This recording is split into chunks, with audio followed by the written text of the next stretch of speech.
Happy New Year's, everybody. This is our first live for 2022. Good morning, Jet Shelley. Thank you for being here. Morning thoughts, morning thoughts, morning thoughts. Shout out to the people going out to work this morning. Shout out to the people coming in from work this morning. Extra, special, big up. Shout out to the people who work multiple jobs. I have the utmost respect for you.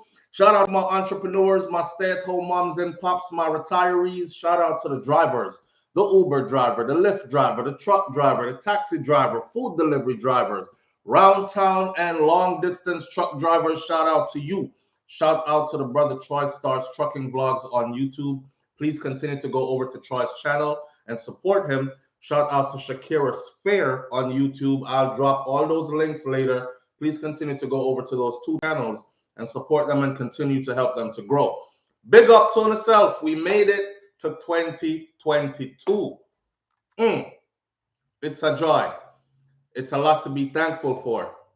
A lot of people didn't make it, right? It's a new year, new experience, well, I shouldn't say new things, yes, but new things too, and all that. And we're here to experience it all, and we have a chance to experience it all. How's everybody doing this morning? Because we got some things to talk about, not too much of anything. I was told that I cannot come back to Jamaica. I'm going to address that. I'm also going to address a popular channel that we had taken off of YouTube. So the brother that must be mad because he's probably somewhere right now loading a gun for me. Not speaking nothing into existence, just saying. It was a bag of drama that went down, and I handled it another way. This is why I tell people I'm not no criminal. I work with law enforcement, and I'm not afraid to say it, right? I am, and I work with. So if you cross me the wrong way and make it seem like I have to fear for my safety, then it's not hard to find you, right? See? So that I got to talk about this morning, as well as the comment about how I cannot come back to Jamaica. And I'm also going to talk about why I love Jamaica so much and them thing there. And then we're going to get into talking to the audience and do what we do. All right. Nurse James, good morning. Thank you for being here. Nurse James says, we're doing fine, family. That's wonderful. Good to hear. Let me go through my shout outs real quick and then we get started. So, Jet Shelley, good morning. I appreciate you greatly from last year to this year, from them time to till now. Big up yourself. Thank you for being here and thanks for your unwavering support. I appreciate you greatly. Lady Merlina, thank you so much for being here. Carolyn Scott's in the building this morning. Good morning, SouFLo and family. Good morning, Carolyn Scott. Thank you for being here. Craig Bailey is in the building this morning. Wagwan family. Happy New Year. Lenora Todd's in the building this morning. Maine Toby is in the building this morning. Lisa Watkins is here. Wayne Nathan is here. Wayne Nathan says good morning and Happy New Year. Marcia Maynard is here this morning. Lashana Alexander is here this morning. Sharice Welsh is in the building this morning. Patrina Maiton is in the building. Up, up, up. You missed the U and you put an I. It's ip, ip, ip. But I get the point. All right. King Biggs, Wagwan family. We're here, right? On the other side of the dirt, on the other side of earth. We weren't buried. We're not dead and gone. We're blessed to be among the living and thankful for that. Good morning, good morning. Danya Quesada is here. Kimberly Williams is here. Nurse James, big up yourself. From them time to till now. Appreciate you greatly. All right. People, let me start it off like this. If I didn't call your name, it's because you already know the long list of names. I would be here all morning. Bakari 876, Kaza Bops, Sexy Bodies in the building, Dwayne Robinson, Claudia Ferguson, Browning White G is in the building, Scorpion World is here. And Marcia Maynard, I said already, Caribbean Queen is here, Unique Powell, Just Richie Music, and the list goes on. If I didn't call your name, it's manners and respect just the same. All right. Let me start off now by sharing my problems first. Just real quick, not to talk too much about myself, but I have a new desk, by the way. Some angles different, but I like it. And I got a new computer, which is an investment because I run two channels and I was trying to run two channels using one computer, which took a lot for the one computer because like when you're editing on one and then you have to wait for stuff to process and all that, I could just slide across the desk now and go to the other one and start the editings and stuff for the other channel on that one. Bit of investment. Now, while I'm out here investing, this is how the New Year's have started off for me. I always say to my audience, listen, you have to have a plan, then you have to have a backup plan, and then you have to have a backup plan to back up your backup plan. All right. We're used to having 2 vehicles, right? And we have 2 vehicles because if one go down, plus wife, you have our own vehicle, I have my own vehicle. Both vehicles went down. One went down before the New Year's, and we thought, drop it off at the dealership, get it fixed. Long story short, parts has to come from Germany for the vehicle, and Germany to the US shipping route is messed up. So I've been waiting for a month and a half with that vehicle sitting in the dealership. All right. So we're on this one vehicle now. Pull into a Walmart parking lot the other day, do some shopping with the kids, grocery, food, all that stuff. Because my bag of pink to them there for the holidays. Have 6 kids all in the house. And the vehicle starts smoking, my friend. The vehicle starts to smoke. First day of the new year. So we took care of that. It was a burst hose that was spraying coolant all over the engine. Take care of that, get the hose them fixed. But apparently there must have been some more damage because yesterday evening now, my vex till. It's the first time this vehicle really leave me out on the side of the road. Yeah, so I was left out on the side of the road last night, last night, and feeling some type of way about it. All through it, I'm still being thankful. I'm still being thankful because some people don't. That's why I tell people all the time, listen, some people don't even have one vehicle. You know, I was blessed enough to have 2. But you plan in life and then life throw you curveballs and something else. You see it? So I'm out here talking about, 2 vehicles. I'm good. We have 2 vehicles. So if one break down, we'll take one to the shop and then the other one we'll use until vehicle come back in and whatever. It so happens that both vehicles are down right now.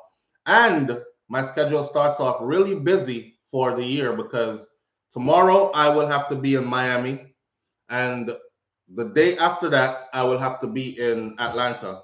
So I'll be running around, no vehicle. It's a lot of stuff going on. But all of that we'll come to talk about this morning. I'm still happy. I'm still thankful that I'm here, healthy and strong, and able to breathe some oxygen and talk to some good people. Not true? Anybody else New Year start off weird? I wouldn't say it start off bad. I'll take the bad with the good. I'm not going to use the word bad because, like I said, I'm happy to be here. All right. Fail to plan, plan to fail. So blessed 7-7. Absolutely. That's actually something they tell us in the military too. If you fail to plan, then plan to fail. Hear what? Sometimes you plan, and still all your plans get beat. That's why they say have a plan, then a backup plan, and then a backup plan to back up your backup plan. But when all 3 fails, I mean, how many plans can you have? You know, well, I guess this is teaching me to have a backup plan to back up my backup plan that backs up the backup plan. Boy, jokes. But that's a life, go. Just hire a car. Yes, so bless 7-7. That's exactly what I'm going to have to do. I'm going to have to hire a car. It's painful, hundreds of dollars, but that's what I got to do. And I'm not crying about it. I'm thankful. All right.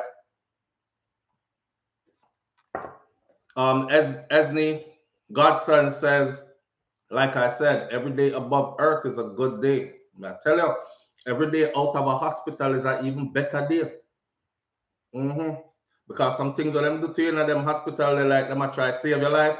You might as well dead and make them bury you. I mean, you're heading there anyways a lot of the times. You know, I've been in a hospital environment for quite some time, so I know what it looks like in there.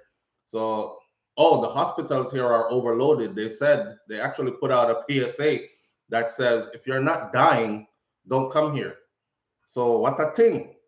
Now is the time to nobody go buck your toe too bad and chop off your finger upon nothing or anything because it's going to be a long wait. Anyhow, here we are. SouFLoTV cannot come back to Jamaica. From you have to depend, just prepare for disappointment. Absolutely. Absolutely, DB. See if the dealership can give you a loaner. Well, here's what dealership only gives you a loaner when you bought it through that dealership. And I didn't buy it through the dealership. I only took it to that dealership because I had it at a mechanic before. And this is a skilled mechanic, you know. That man have been doing this for years. Like he's been actually working on my vehicles for over a decade.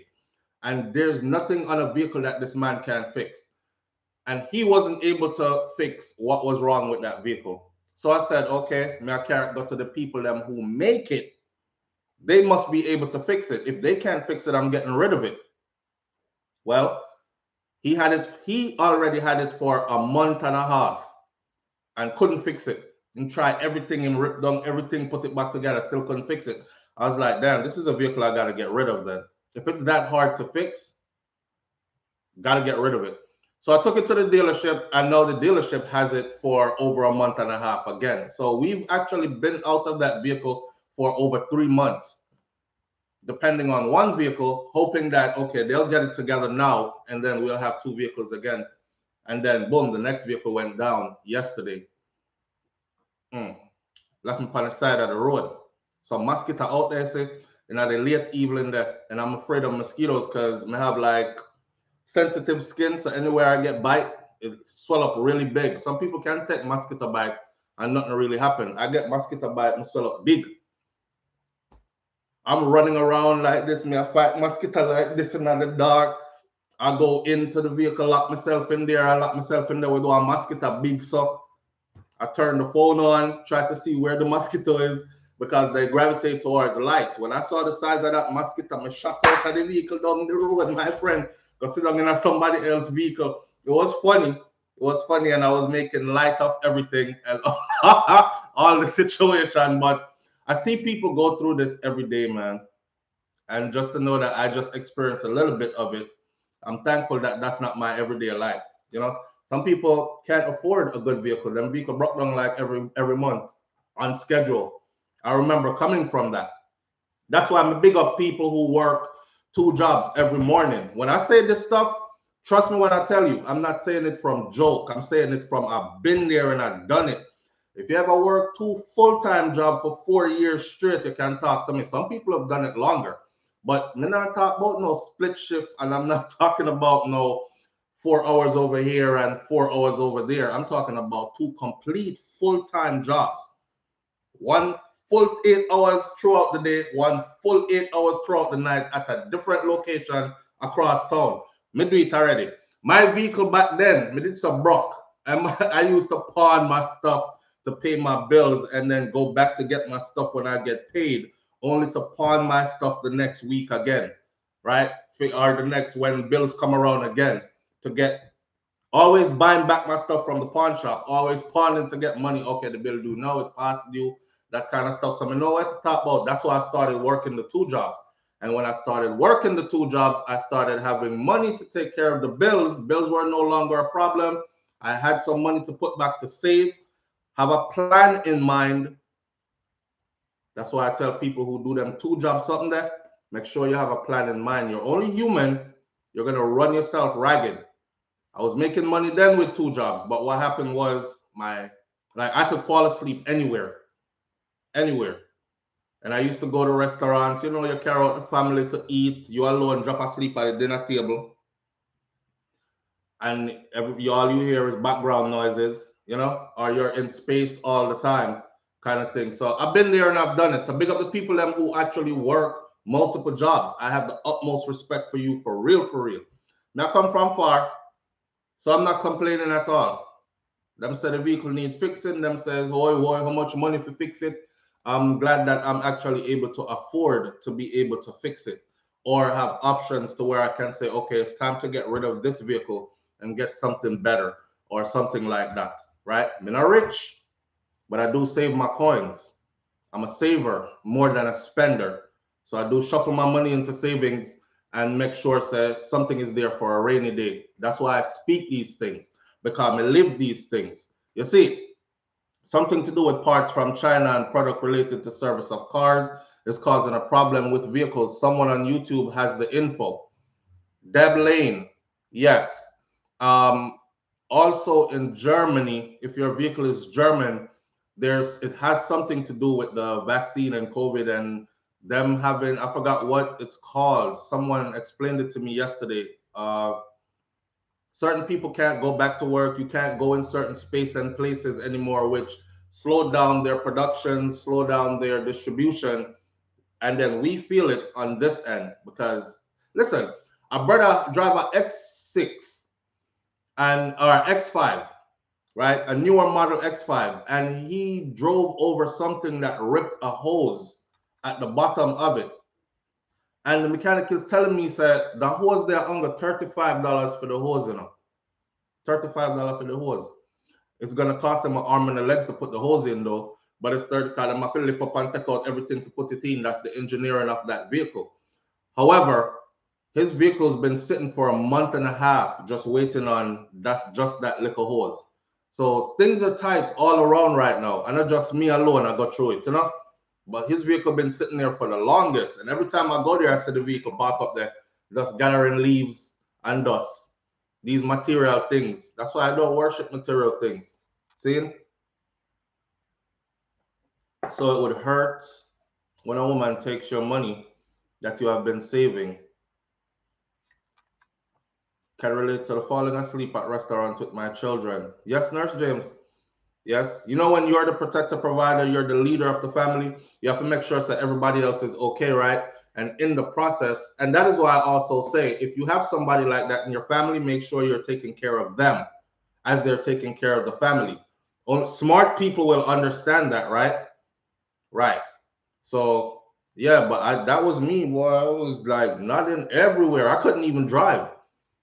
They would drive while I sleep on our way to go eat at a restaurant or on our way to go, say, to the beach. I would get to the beach, I would set up the tent, go in the tent and drop asleep on the beach while they play at the beach and stuff like that. Everywhere they wanted to go, I would still go. But me, I drop asleep and I'm sleeping on the way.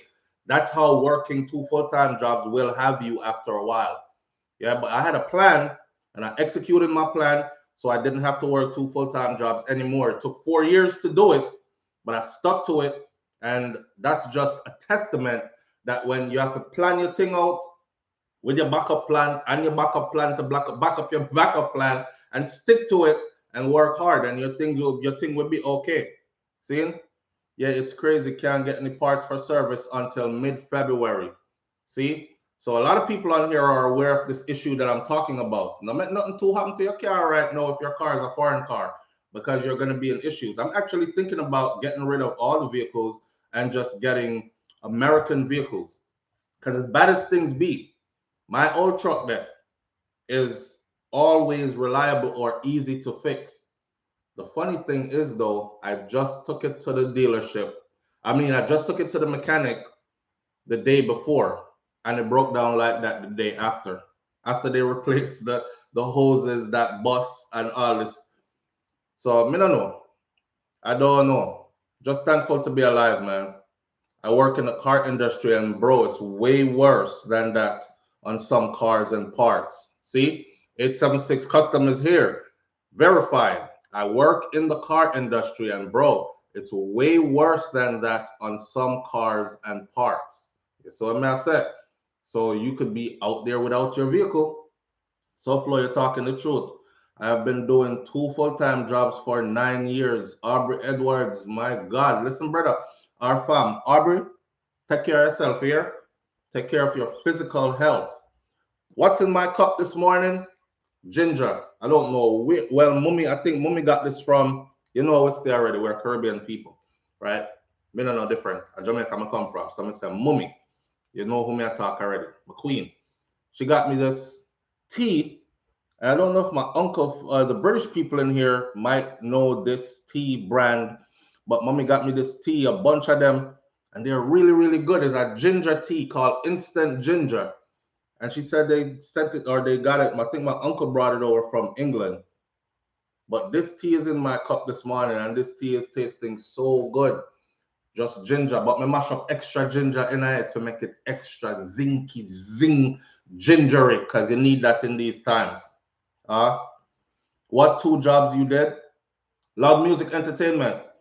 When I got out of the army, right, I was like not trying to go back around civilians, and then I had to make myself go back around civilians because I didn't want to be one of the combat vets that ended up living in the bushes. And I actually did not know how to relate to or communicate with civilians without some form of aggression or what they call disrespect. So I made sure I put myself in customer service jobs and jobs like those that forced me to interact with people for purpose. So when I got out, my mom was like, why don't you go join the sheriff department? Because with your background, it would be fine. You would go right in. And I would. I actually even went to the police academy. And then I got there, I spoke to the main instructor there. And after talking to him, something in me was like, this ain't for me. This is not for me. So I went to Walmart. I've talked about this before. I went to Walmart for one. I was working Walmart and 7-Eleven. See? 7-Eleven, Walmart was my 2 to 10, 2 p.m. to 10 p.m. 7-Eleven started at 11 p.m. all the way back to 7 in the morning. 7-Eleven did not give you a break when you were working, when I was working there. So they would tell you, say, if you want a lunch break, you're going to have to eat while you're working. For the people that smoke cigarette and stuff, me didn't smoke cigarettes. So for the people that smoke cigarette, how they ended up getting a break to go smoke a cigarette was they would have to go outside and clean the pumps and sweep up the parking lot, and they would smoke a cigarette while they're doing that. But they didn't even give you a break, right? So 2 to 10 at Walmart, 7 to 11, and from 10 to 11, I had that 1 hour break in between to make it across town to the next location to start. Change from Walmart uniform to 7-Eleven uniform and started.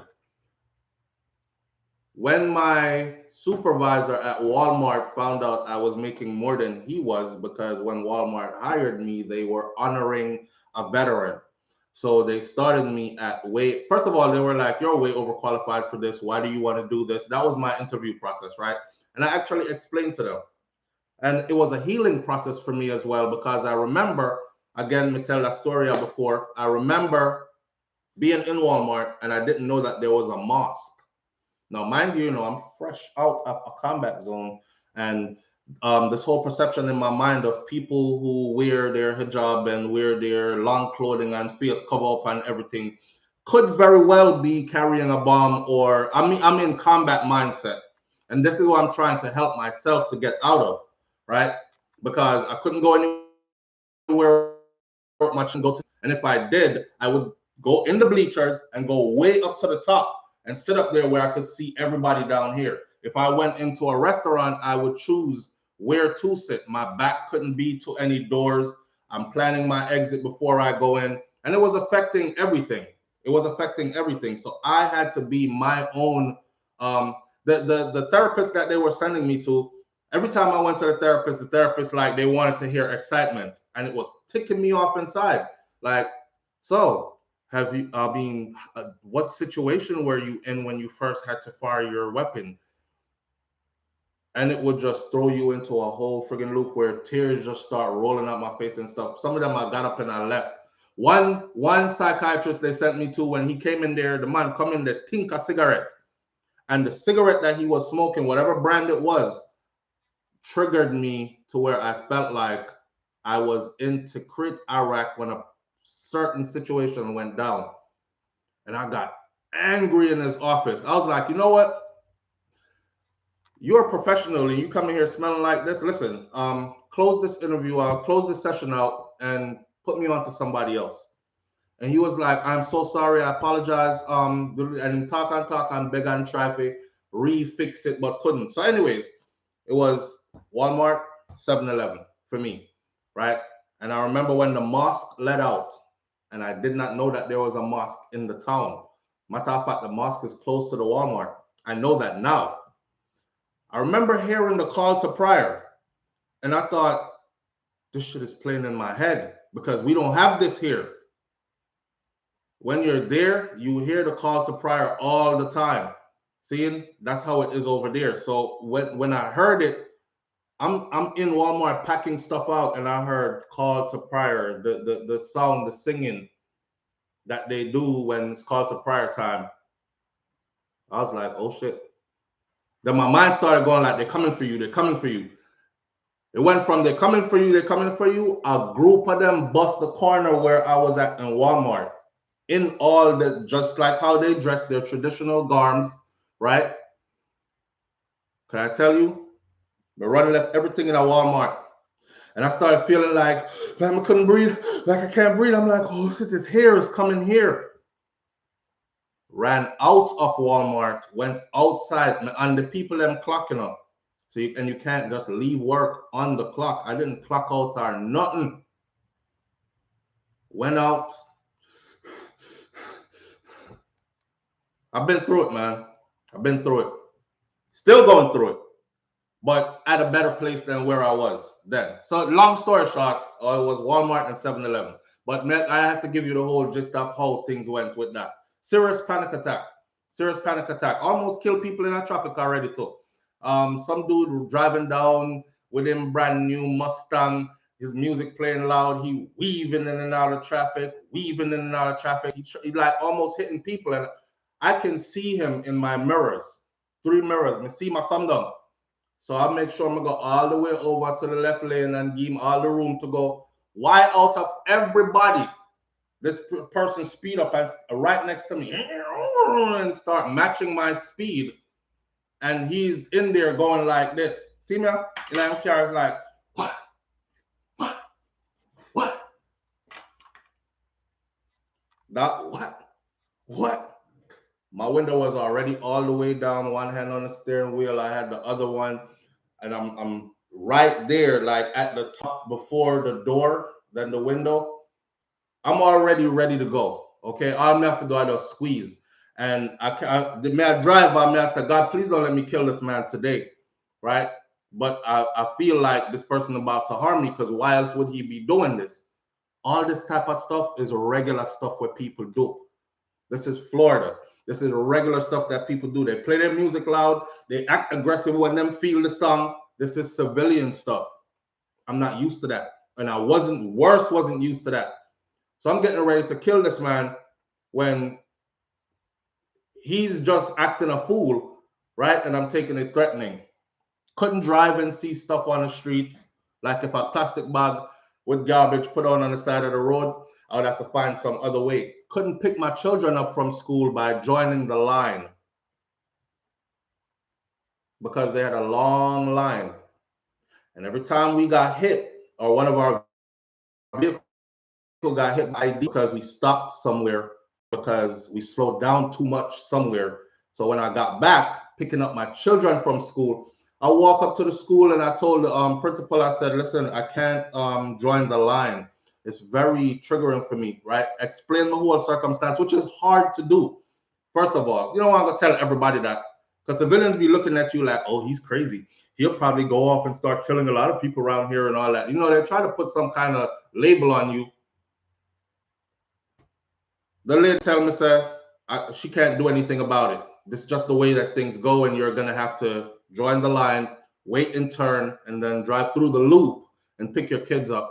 I took my kids out of that school the same day, brought them to another school where there was no line, and you could just walk in and get your kids. So you could see how this was affecting. Couldn't go anywhere with them to enjoyment. Worse, New Year's came around. Dad, let's go see the fireworks down by the river. And nope, not me. Can't be around anything going boom, boom, boom, boom, boom, boom, boom, boom, boom, boom, boom. Hell no. I used to be like under the bed when New Year's come. Cock up my ears them when New Year's come. You know? Them kind of something there. So that's how that's been going for me. I see we have some dunce people in here this morning. People close the video, no, and come back. It will stop glitching. Some people it's glitching, some people it's not glitching for. Refresh your browser, another person says. On to the topic now of Jamaica. All right. Okay. I feel you. I'm claustrophobic and have to deal with all sorts of panic attacks. Yes. And you know what? I wasn't claustrophobic before that experience. I wasn't. I was fine, and I enjoyed taking planes, and I loved traveling before that. Now, elevators, anything that lock me in, beer panic. But you're among people, so you have to like, within yourself. You see people out there in the world, they're going through stuff. You don't know what they're going through. You just think he acting weird or she acting weird, right? But there's a lot of stuff going on. So anyway, somebody said move on to the Jamaica topic now. I'm in the mood where I want to say, don't tell me when to move on to anything. I run my how I want to run my, but that would be the army part of me. So I'm trying to better myself. So we share the same space, and I appreciate you being here. And I have to show that I appreciate you being here. So I'm in therapy. It's my therapy. So on to the Jamaica stuff now. SouFlo, can I come back to Jamaica? Okay. Somebody keeps leaving this comment all over the place, right? SouFlo can't come back to Jamaica. SouFlo can't come back to Jamaica. I remember being at the airport in Kingston recently when a brother said, so all them say I can't come back to Jamaica. You know there, SouFlo? I say, yeah man, I'm there. I'm there all the time too. And he said, yeah, the people them will say you can't come back to Jamaica, them probably not even in a Jamaica. And then and they probably don't even visit Jamaica. See? So the person that said I can't come back to Jamaica, there's a few people that are leaving this under my comment section over and over. I can't come back to Jamaica. I can't come. Let me tell you something. Ain't nothing or anyone can stop me from going to Jamaica or coming back to Jamaica or anything like that. And I'm a law-abiding, tax-paying citizen, but I've been told y'all this before, and I don't mince my words when I say it, and I'm not trying to be anybody's politically correct, nothing. If you ever make me feel like I have to run away from it and I can't come back, I make sure your family run away from it and can't come back. Simple as that. Simple as that. I don't bow to nobody threats. I war for real when it's time to war for real. Other than that, we leave it alone, right? So sending threats about I can't come back to Jamaica and all that, it don't mean nothing to me other than when you see me, let me know that I can't come back to Jamaica and I'll show you something else, right? It's weird. It's weird. But y'all, because I look at it like this, they have ran away so many good people. They have ran away so many people that could actually really help the country. I know people that got told they can't come back, and guess what they did? They never went back. They never went back. Now, my history in Jamaica, my lineage in Jamaica is so extensive. I'm supposed to let you tell me I can't come back and then I just what? Just pick up and run away and leave everything that my ancestors have put in place for me to come build on. You won't have that privilege ever. Ever. There's a lot of people that they've done that to, and I don't take it as just a joke over the internet or you just talking. Some things I might brush off easier than others. That's one thing I don't take lightly. So the whole you can't come back to Jamaica and when you see you, me I got this and me I got that. When you see me this and that, then yeah, me not invite negative energy, but I'm telling you, when you see me this and that, then I don't go around troubling people. Everybody that knows me knows as a person in real life knows that I'm not into the negativity. I help whoever I can help, wherever I can help. I bend backward and overextend myself to help. See, in saying that, let's not forget this. Yesterday, while I got up early in the morning and said, let me put this story together and put it up, I got a call on WhatsApp. My phone keep ringing, ringing, ringing. I'm like, who the hell is this calling me this early in the morning, whatever? It's a Jamaica number. So I say, you know what? If somebody had called me this often from out of Jamaica, it has to be something urgent for them. Me in my yard, comfortable. I didn't have to be concerned like that, but I was. So when I answered it, it was, I don't know if y'all saw the video I put up yesterday called Missing in Jamaica, and please help us find him. It was somebody from the family of the person. Their family member walked out of the house on Monday, on the first day of the new year, early 5 o'clock in the morning. He was supposed to go pick up some money from somebody, a sum of money from someone, and they have not seen or heard from him again. I'm still waiting on an update. Have they found him? Anything like that? Nothing. See? So I said, you know what? I'm not even gonna sit to do no chop up and edit or nothing. I'm just gonna hold the phone like this, use my other camera, shoot it from the phone, and do my voiceover through the phone. And because it has to go up now, immediately, time is of the essence. I see people in the comment section about it too early to tell. Did y'all watch the show called First 48? That's the most critical time in any investigation, in any situation. The first 48 hours. If you could actually reach a victim who or those who are victimized within the first 48, you could probably save a life. After 48 hours missing, nobody seen or heard from, it just gives the perpetrators of whatever is going on there more time to hide a body, more time to clean up a scene, more time to cover up what they did if anything foul play was done or anything like that, or even your person you're looking for is more time for them to, if they're off in the woods, want to commit suicide and they're sitting there contemplating about it, it's more time for them to actually say, all right, man, go through with it, cause nobody ain't finding me yet. People not care them now, look for me, all these kind of things. So it's critical timing. And I made sure I got done with that and put it up as soon as possible. I care about people on a different level, especially my people. So when somebody tell me about me can't come back to Jamaica, half of the time it's people who don't do a damn thing for their own. They run right past these kind of stories. Nobody in Jamaica can reach out to them for no help or nothing because they're not getting nothing, right? And these are the ones that are running away, the ones who actually do bend backways to help to make sure that people are taken care of. So no boy or girl can tell me about you can't come back to Jamaica. Now, the YouTube channel, I still won't say its name, but there was a big YouTube channel that was on YouTube. For those of you who've been around long enough, you will know. If you backtrack, you will know who this was. 100 and something thousand subscribers at the time. Back then, that was a lot of subscribers. It still is. 100 and something thousand subscribers. Let me tell you what happened. This person, I did a skit, right? Because that's how the channel started out, as a family channel doing pranks with my kids. I did a skit where I was sitting on a toilet. Y'all heard this before. And then I was like, you know the skit where Kosi, bring me some toilet paper because you don't have any in here.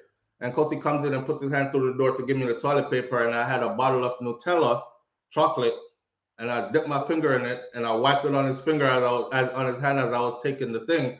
And he's like, "Oh my God, you wipe poop on me? What is this, Dad?" Kind of thing, right? We were doing that from 6 years ago on YouTube. I went further with it, right? Because back then YouTube allowed you to do shock value stuff. So when the wipe it on him hand and go out the door, I was like, I wonder if people actually eat them poop. Oh, that tastes too bad. Cut the video. This brother took that video, started circulating the video everywhere. This is shit up mouth SouFLo from Jamaica. Them man and Nyambati and this and that, and this is what they're trying to promote in our culture. And it's funny now when I see that same skit and I see how many people laugh at them and I see how many millions of views they get and all that, right? But when we're the first ones to do anything, we don't get no compliments for that. We don't get no nothing. We get the fight from our own people. Other people outside are like, yo, that was funny, yo. And then they replicate. All right, it's cool. You can talk what you want to talk. He took it a step extra. It's a he. He took it a step extra. This brother started calling me day and night. I remember one particular night, you know, me and wife, we have a session. And session done and man, roll over. This is like 2 o'clock in the morning. Session done, man, roll over. We're tired. We're looking at each other. My phone going off. This dude is up at 2 and 3 o'clock in the morning, just calling off my phone. And every time I answer the phone, shut up, mouth boy.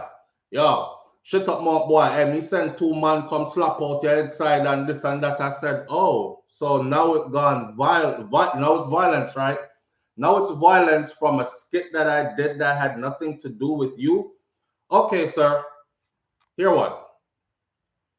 I will put, this is my offer to him. I said, I will put up 5,000 US dollars. You put up 5,000 US dollars. You pick the location. I wanted to get this person so bad. Like, me didn't want to hold that person here physically. because this was going on for a while, you know. But the whole time, I was keeping a record of everything. Every conversation, I was keeping a record of it, and I was keeping a record of everything that was going on. So, I said, it started getting desperate now, like, I really want to find him. He said, I own a lot of properties in Jamaica. I'm a very wealthy person. You know, say, I broke somebody this, right? Because, again, wealthy people don't have to tell you that. We just been through that. I own a lot of properties in Jamaica, high-end properties, real estate, this and businesses that I can't even let people know my name because I don't want people to try to kidnap me or think. I say I'm talking to an idiot. I know I'm talking to an idiot, but me, I keep him on the phone because I'm trying to find location. I said, all right, I'll put up 5,000 US dollars. You put up 5,000 US dollars, right? I'm just starting out on YouTube. I'm a nobody. I don't even have nobody following me yet. You have 100 or something thousand subscribers already. I literally had like probably about 500 subscribers at the time. And he was coming for me. I'll put the money up. You put the money up. Nobody is going to lose from this. Whoever wins, I said, you choose the location because I know you're a scary ass person. That's why you on the phone. And if I choose the location, you're going to be scared to come to the location because you might think I'm setting you up. You choose the location. I don't care if you're setting me up. 5,000 I'll put up. You put up 5. The winner walks away with their own 5 and give the other 5,000 to their favorite Jamaican charity. That's what I said to this person, right? 5,000 US, you know, you can give to your favorite Jamaican charity. You knock me out on camera, it's cool. I said, even whoever wins, we're both going to video this. Whoever wins keeps the footage and they can air the footage on their channel. People gonna look and say, yo, look how them beat up SouFLo, mash him up, knock him out the road, stretch him out, or whatever. And he lost $5,000 behind that. So I'm giving this guy everything. I'm like fishing and reeling his rocket, and I'm trying to get him in. He's not coming out. He made a big mistake though. And this is why I tell y'all that don't do a full picture of the front of your house and put it on social media, because once you do that, it's not hard to find you. All right. I was reminded of that again. This youth called me one day, and I'm recording the conversation and start describing my mom's house, the street she lives on, her community, the area she lives in, everything. And he was accurate with the information, right? So I said, okay, now we have to find this person. So I employed some help from left, right, and center. Now I'm getting to what I did. And Tutu's, his big channel was under investigation. And then it went from being under investigation to completely deleted from YouTube for good. Right.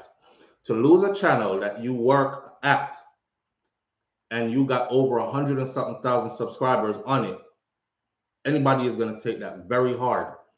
That wasn't my intention for him. But I kept telling this brother to leave me alone. I kept telling this brother, I'm not into the foolishness that you're trying to perpetrate over here. This is not what I do. I don't do this internet beefing stuff. You not hard to find in real life. Also, I tell my audience this. When you take up your phone or you're up on a computer and you start and your stuff gets away from you till you start up on your man and hey, me find you and me, cause some people are like that. So a man come bust out here and hey boy, me know which part the mother lives. She living at the brown house on 17th Street, right? That's up on the left side. Go see anytime I pass through all your mama dead. Really? Okay. I have everything I need from you already here. Don't call us. We'll find you. And we'll find you swiftly. And that was it for that. So nobody come play up with me and go and like say, this is what I'm into. This is not what I'm into. I don't. And you know what? That's one of the other reasons why I was like, damn, dancehall music, reviewing it and all that, it brings a lot of negativity behind it. That's why I started stepping away from it. Because just to review it, you would get threats.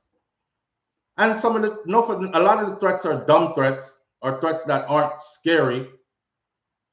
But every now and then, you get that one weirdo that is willing to go overboard. Remember, I know we live in our time and we come from a culture where people pay people like a small money to come slap you away, broad daylight and middle night, right?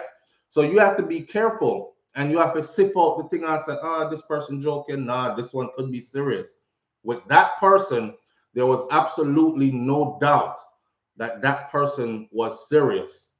Whether they were serious as in making their threat serious or they were serious as in they're going to act it out, they went way too far when they called my mom into it. See, me not play about them kind of something there, right? I'm a tit for tat kind of person. I'm a eye for an eye kind of person. So my mother mean your mother too, kind of thing. So don't bring that to me. Don't play with me like that, whatever. But that's how we got rid of that channel for that. And I'm not proud of it that he lost his channel, but he did it to himself. It would be interesting to see where he would be today on YouTube because he was one of the forerunners as far as who had the most subscribers doing Jamaican content on YouTube. That's somebody who used to follow me around all the time when we just start. I talk about, oh, look, remember I know 54 subscribers we did have enough when we changed over the channel from a family channel to what we do now. 54. Soon as it reached about 300, 400, 500, all this hate started coming, and I thought, okay, the channel is not going to survive. It's not going to survive because if I'm getting this much fight with only 500 subscribers, imagine if I made 1,000. And that's how small we had to think at the time. Looking back now and looking at 290 something K versus 500 to 1,000, it's like, damn. But we were getting that fight from then, you know? You know, sometimes people see something special in you and they're like, yo, this is a threat. We got to neutralize this threat quickly, else it might grow and take over my space. That crab in a barrel stuff, like it's enough space out here for all of us to flourish. And if we actually start working together or communicating together and all these with each other and all this stuff and have a level of respect for each other, you will find out that the money goes around, the clout and whatever and the audience members and whatever goes around, because none of these people, none of you stick to only one channel, right? We go back and forth and share information and all this other stuff. So why fight each other behind the scenes? But that's what it was.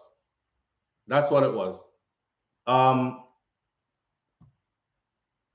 Goodbye. Anyhow, so on YouTube channel, I shut down, told that story. This is off my board. SouFlo, why are you always looking sideways? Come a board there, so. See how I love Jamaica. No political party affiliation, no skin tone, no hair texture, no class or classism. I am in love with our culture, our rich history, our bloodline, our pedigree, our DNA, our values, morals, and customs, our land. That's what I'm in love with. That's why I love Jamaica. See? So when I say I love Jamaica, I'm not talking, some people love Jamaica and love the brand. They love brand Jamaica. They love to hear people say, oh, you have a Jamaican tattoo by your arm. Yeah, yard man. Yeah, man, and big up yourself, yard man, because you know, yard people say, no classism, no class or classism. Gamma iron, condors. In Jamaica, there is classism. I'm going to break down all of what I just said, though, piece by piece.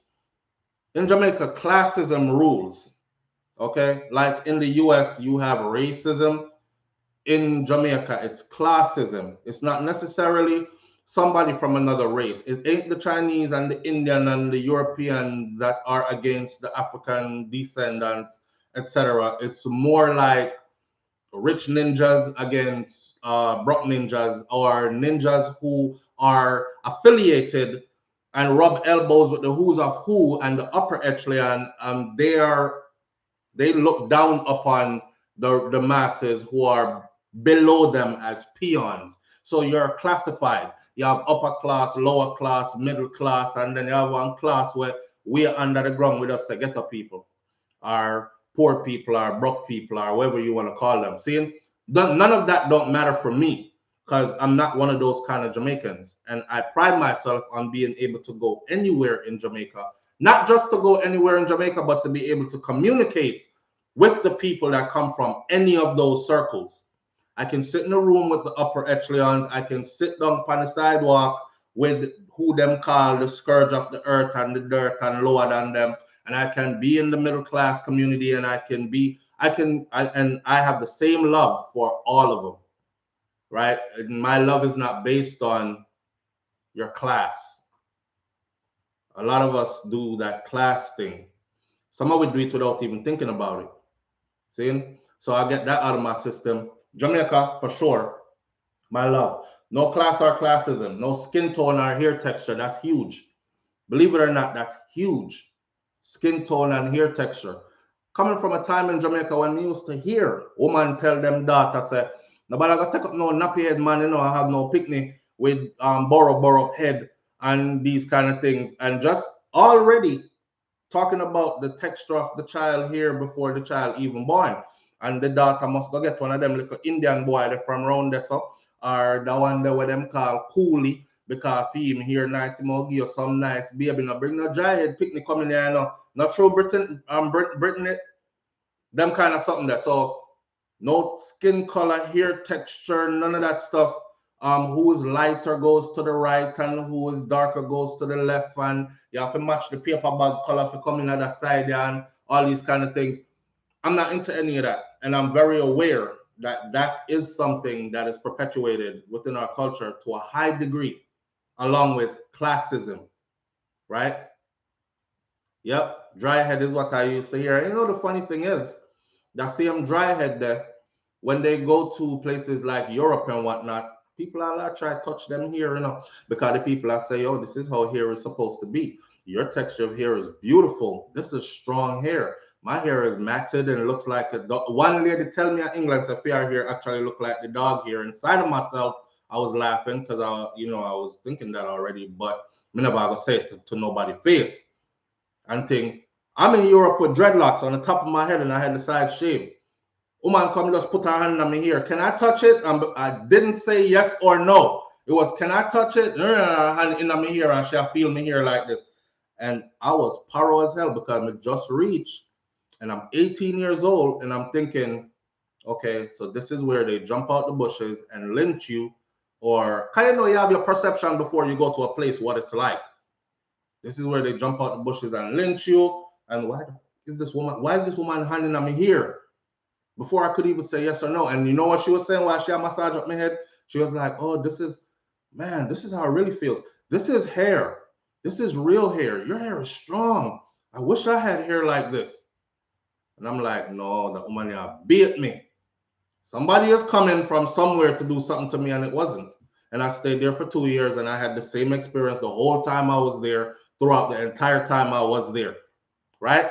So when you go back now to which part you come from now and you hear different, Lord God, you can't do something with your hair. You need a perm, man. Your hair picky and dry and all this. You don't need no perm, my friend. You just need greasing properly, wash it properly, take care of it, flake out your dandruffs them and make sure your scalp grease up properly and style your hair good, right? And stop trying to take on other people's hairstyle and stop trying to comb your hair with other people comb, because a different comb for different hair type of thing. Yeah, the white woman here, she have her comb teeth them fine. That can't run through your hair.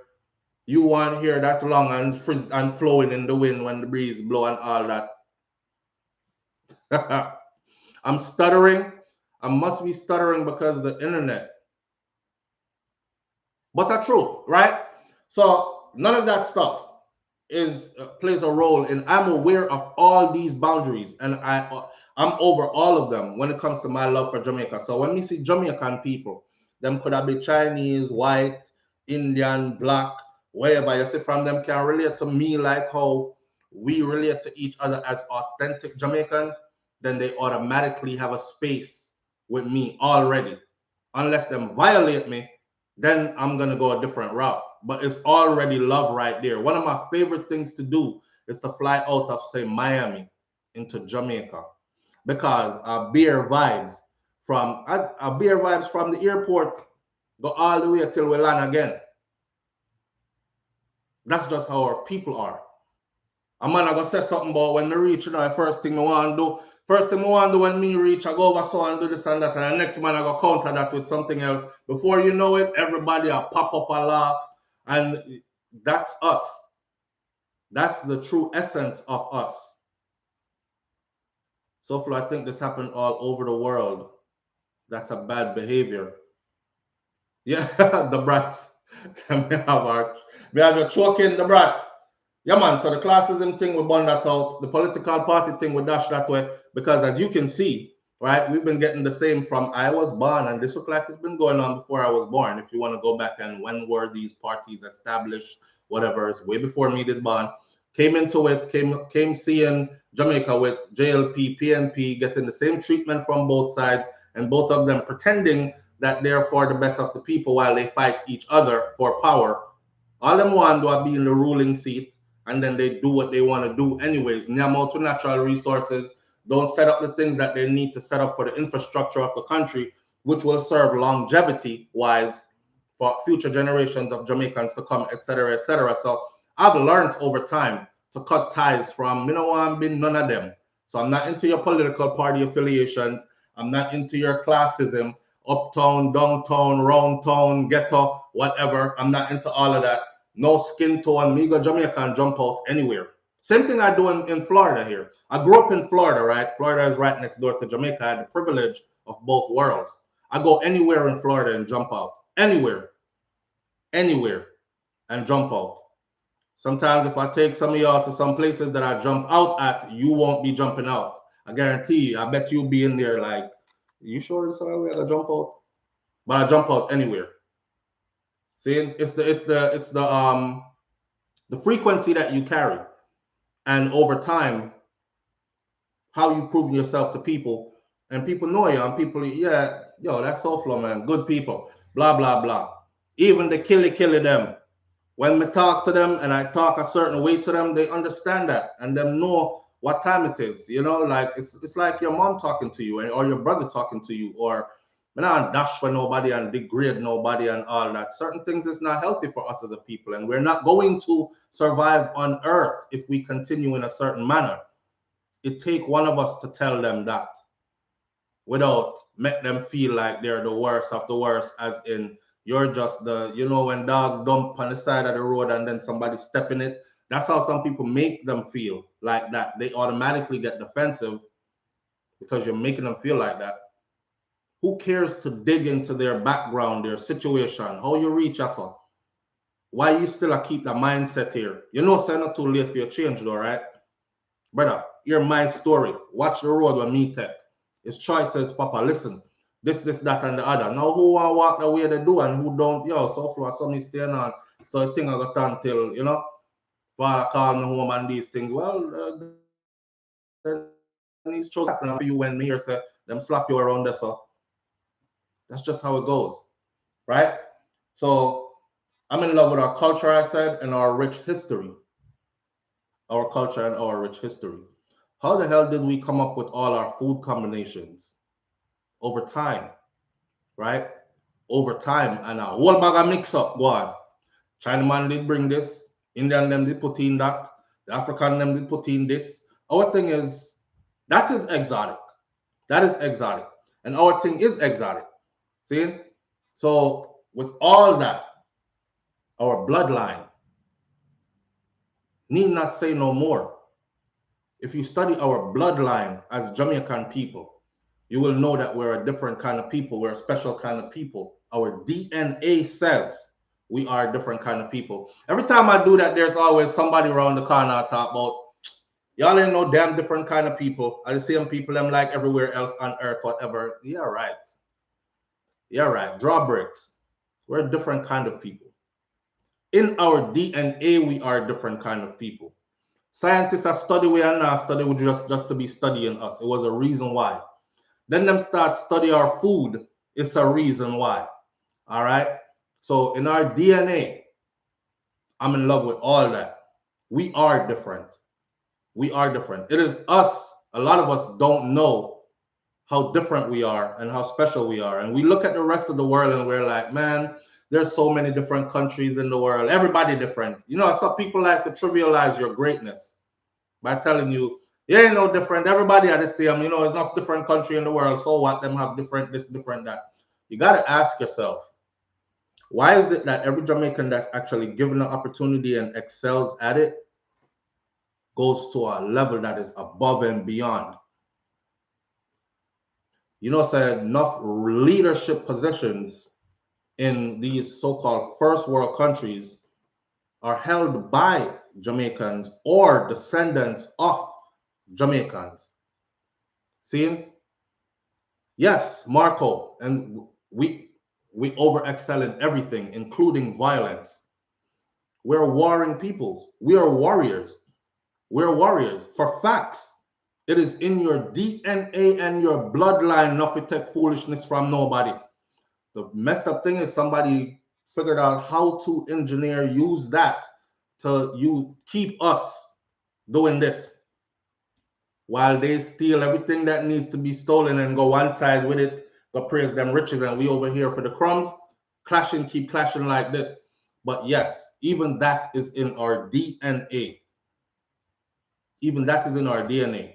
If you keep on mixing, okay, so I'm not going to talk about us like we're dogs, but the Most High, who gave life to everything with life, also created dogs, and dogs also create and humans. So when even in dog breeding, right? When you breed for a certain quality, you look for different these two qualities. Okay, the mom has this, the dad has this. Someone breed this one with this one, and the offspring is supposed to carry this and that. And that was done to us without saying it out that this is what we're doing. We're breeding certain type of people. It was done to us when everybody else couldn't control who they had. They were sent there. See? And over time, what you think happened? So it's even in our DNA, and I love it. That's why I couldn't understand how all people like Kevin Smith go to Jamaica in these modern times and actually got away with, and there are more like him there and actually got away with. Like, how them never tear that up like paper and dash it where like they really, someone figured out how to subdue, how to calm, how to pacify that part of us. That part of you is very necessary, you know. Nobody feel like you're supposed to walk around earth passive all the time and condescending or bowing down before others because and I'm less than, and yes ma'am and thank you sir, and take people wipe them boot on you and you just brush it off, and don't feel like that's what you're supposed to be, because that's what some people want you to be. That's why them always I tell you about humble yourself and all this. There's levels to that. Chill, there's levels to that. You humble that I'm crawling on my belly on the ground and everybody is wiping their feet on me, and that makes me a good person in your eyes, then I'll never be a good person, right? If I'm down and any foot try wipe upon me while I'm down, my broke foot. So I'm not that. It's very necessary. It's what enables us to be able to fall and rise again, and fall and rise again, and overcome obstacles and situations that are placed in our way on purpose. Nobody going like things just happen to us out the blue. Some things are orchestrated, and you need a certain type of personality to be able to overcome these things. See? So our DNA, our bloodline, our pedigree is different. I'm not ask you, I'm not tell you, whether you want to believe it or not, it's different. And if you carry that bloodline, you're special to me. See? Our values, our morals, of course, those have gone way off track. There are some people that are holding it together still. There are some of us who are carrying it forward, and some things we're changing in the process. But we're decent people. We're decent people. We're normally decent people. Let me tell you something. I've seen tourists go to Jamaica, right? I've seen videos where when tourists them go to Jamaica from all different other countries in the world, it is one of the things that they say they're never worried about is where they eat food at. For the ones that venture out. Now we have no sound. New Haven, Connecticut, thank you for being here. You probably can't hear me say thank you for being here because you said we have no sound. How many people are saying no sound? No sound. Marco says I can hear you.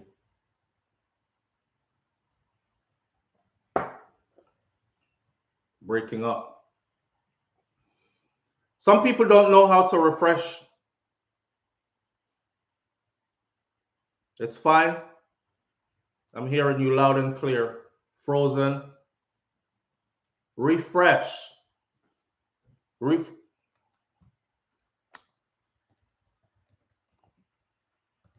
Refresh the live, please.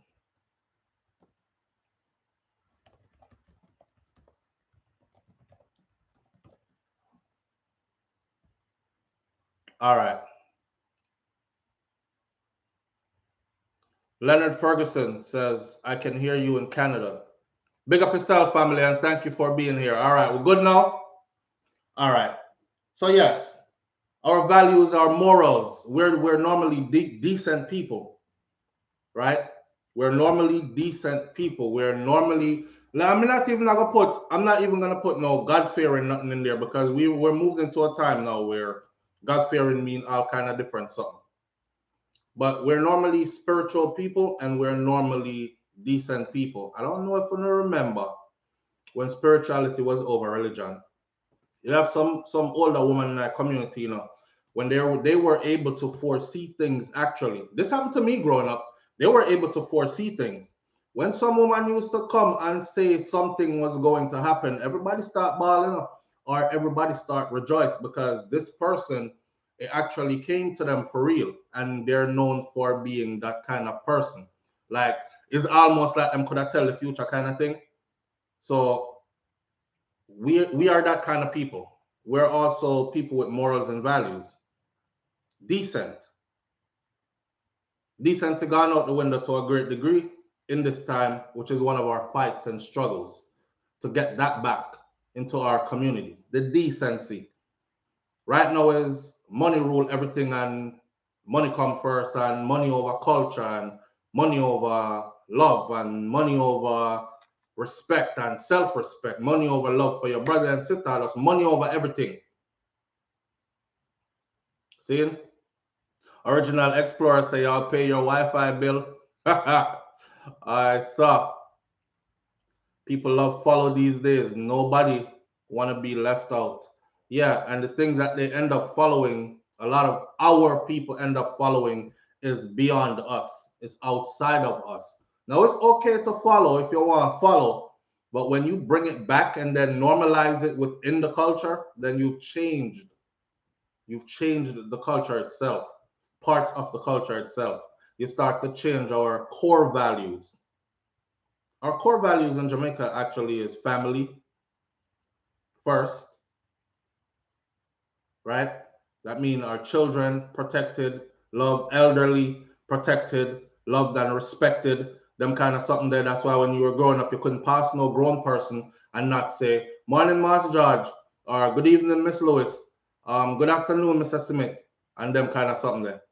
So elderly respected and protected, the children protected and cared for, provided for, etc., etc. Those were our core, at the core of our values. Them things that change now. However, we are good people. See? And of course, our land. Because without the land, with the land without the people is just the land. The people without the land, we're somewhere else. We won't be Jamaican. So of course we have to say the land as well. Some people just love the land. Them love to talk about how, yo, you ever drive around Jamaica, it's so scenic and green and lush and beautiful, but them won't help not one Jamaican. Yet they go away and talk about how much they love Jamaica. They love the land. Them love that piece of land over there, so they like the sea view over there, so them like the mountains over there. They're not talking about the people. Our land, our authentic people from the land, that's my love there. That's where my love is. Nobody can make me run where left that. In 2022, I'm challenging you to invest in. Find some kind of. And for those of you who still have not been back, book a ticket this year. Book a ticket this year. Don't do the excuses, please. Book a ticket this year. Jamaica is still one of the places where you can't say to me, well, SouFLo them did I tell you, so we have to joke for come in and me not joke, so me can't go nowhere. It's still open to that. So book a ticket. At some point during the year, you owe it to yourself, especially if that is where you originate from and you have not been back in a long time. Whoever made you run away from it, it's time for you to take your power back. Book a ticket this year and thank me later after you do. Your soul needs it and you don't even know it. You hear me? Your soul, don't, let's not even start off with investing or nothing. Just book a ticket. For the ones who haven't been back in a while and did I swear so they will never, because enough people throw stone behind them and gone about them business enough. And I've talked to a lot of people who've contacted me. SouFLo, I know you're doing a good job. I know you're trying to get us to, but you can't convince me. Never will I ever. There's quite a few of them. And I'm still working on them. And I'm still trying to get them to book that ticket. Because things have changed. Things have changed so much. Yes, there's violence and all that, but things have changed so much there. And I hate to say it like this, but if you're one of them that was privileged enough to fly out and go make something good of yourself, and you know your dollars stretch when you're in Jamaica, so you can really act like you're of the upper echelon. You know what I'm saying? You now have access to stuff that a lot of can't afford. See? So book a ticket.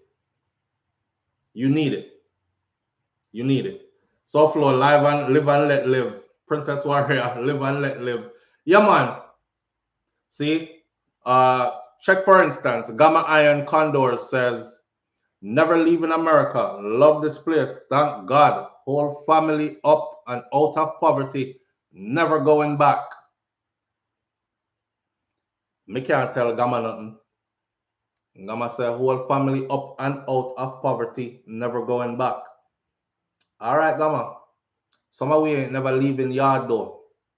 Right? Even though whole family up and out of poverty as well and all that. We still not dash it away because we respect the ancestors and what they built and how they sacrificed for us. Some people never leave nothing behind. Some people really came from, you know, there was nothing set up for them. So they had to go look it. And them end up overseas and them get opportunities and they made something of it. And their memories of Jamaica is not good. Who did get sexually molested how many times by uncle so and so, and then by big brother this and that, and you know, it's like our memories are different, our experiences are different. See, some people's experiences were hellish, just like how I explained earlier when I talked about coming home from combat and having to work at readjusting because trauma lived in my brain and still does to a certain degree. Is the same thing for some of our brothers and sisters. It was a war zone for them on a different level and they are traumatized. So I'm not here to tell people how to deal with them trauma. Self-preservation is the utmost. Because if you can't preserve yourself, then you won't be around. So why worry about anything else? See? Self-preservation is of the utmost.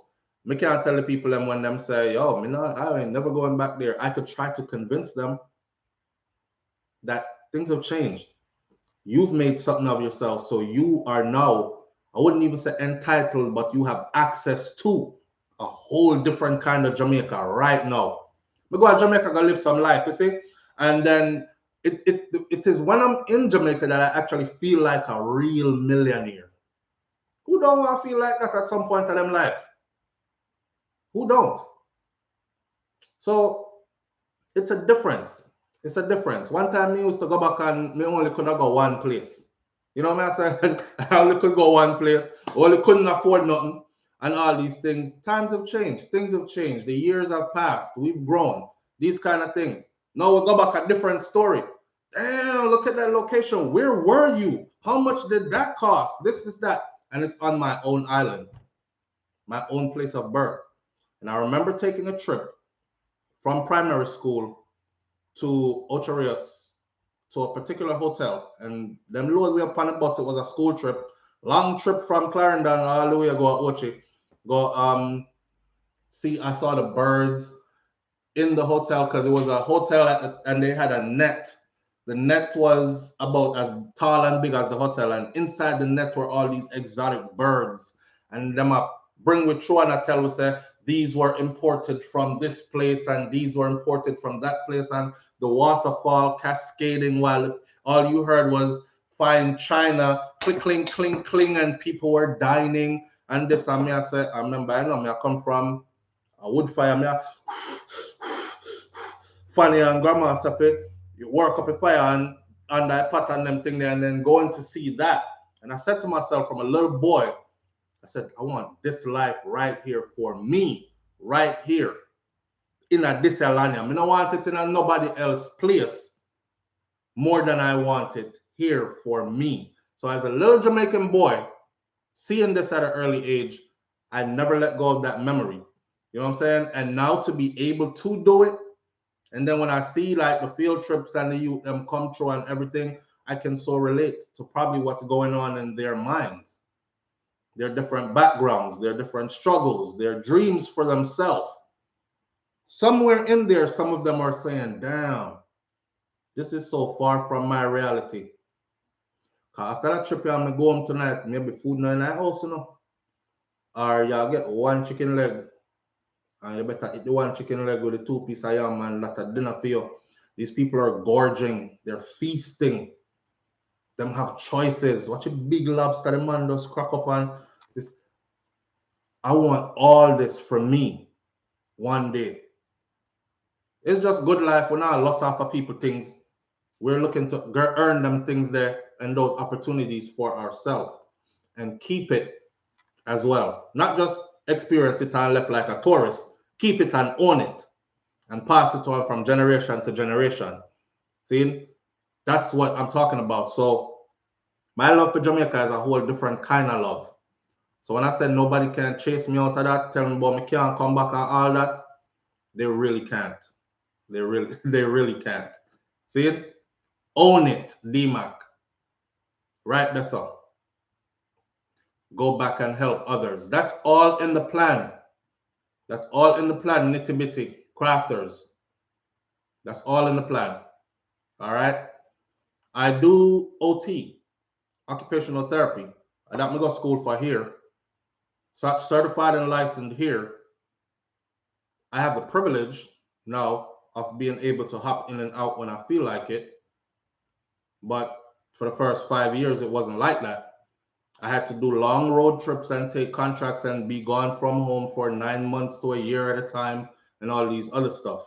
But all that for me is school and learning and developing my education and my skills in the field.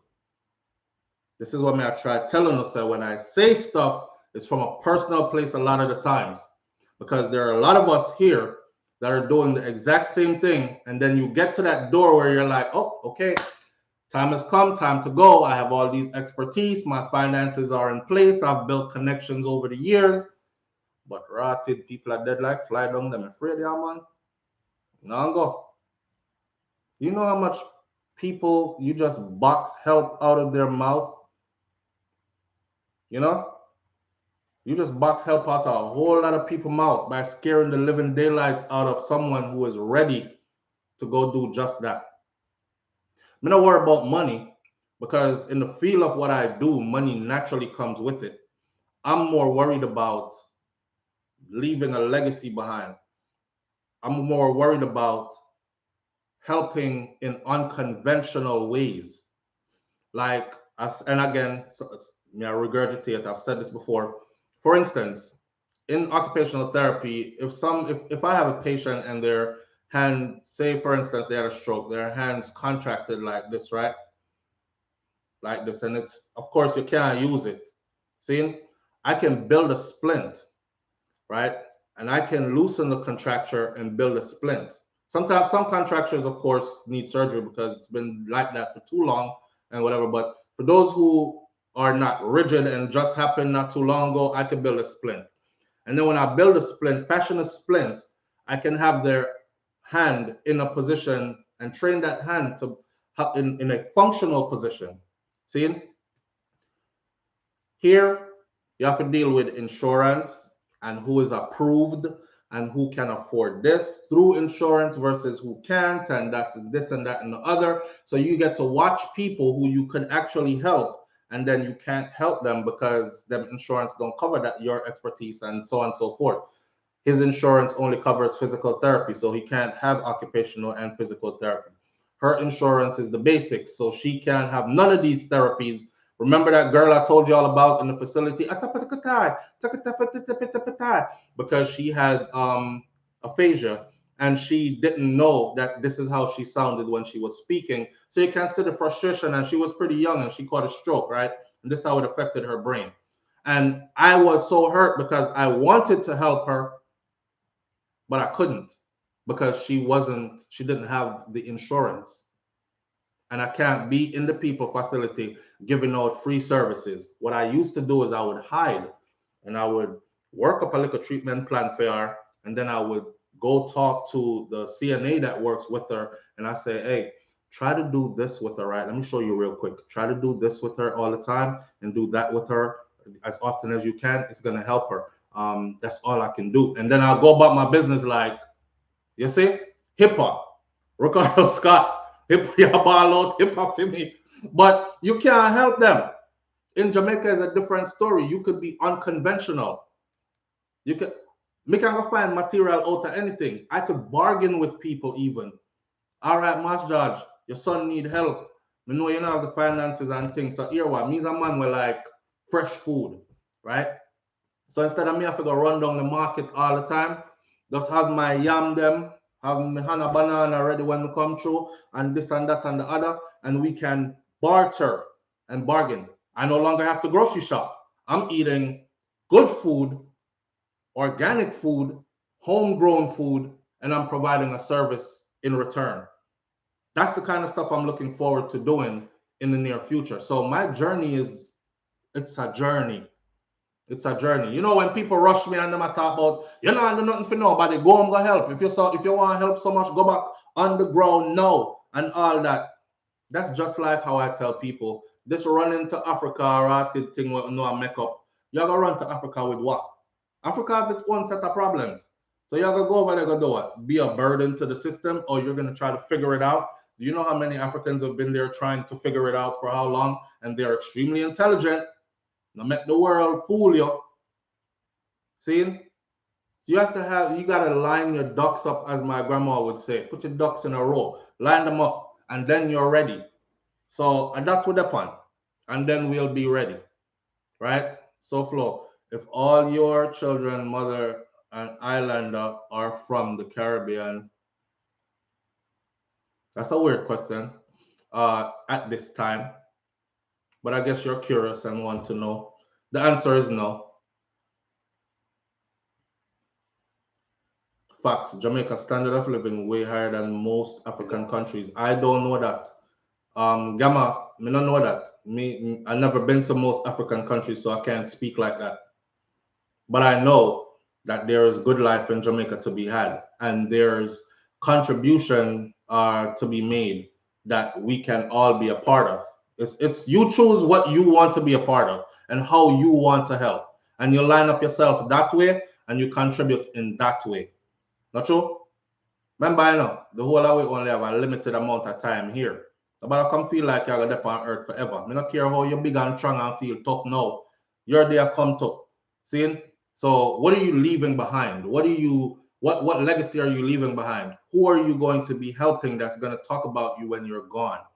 Or what energy are you manifesting here that's going to, because energy never dies. So what energy are you manifesting here that's going to continue to be here and continue to grow and continue to do great works even after your physical passing from here?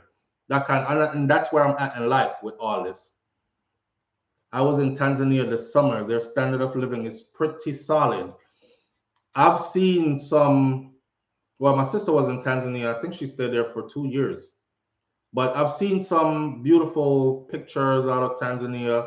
I actually went and looked up where to stay. There's a sister that's called Mama C who would house you because she runs like I don't know what to call it, a guide camp facility slash something. But it, I was looking into it, and Tanzania, yes, Tanzania, and can be very expensive too. Can be very, yes, Kelly Wilson. Today you're here, tomorrow you're gone. Today you're here, tomorrow you're gone. We don't want to be just gone, and we have work to do. But the work evolves around our people, don't it? This is not a self-serving thing. This is not about you getting rich and you taking care of you only, and then you moving on and passing everything to your children. This is about it's it's it's not self-serving. It's a service to the people, to the country, to our culture, our customs, our longevity here. I mean, I don't know if I don't see it enough, but there's something going on, and it look like the agenda is to make sure that ain't too many of us left in the future. So you're not gonna see no two authentic Jamaican people in the future. You're gonna see foreigners who went there recently and start and oh, this is nice and I can afford this. And let's move the family here.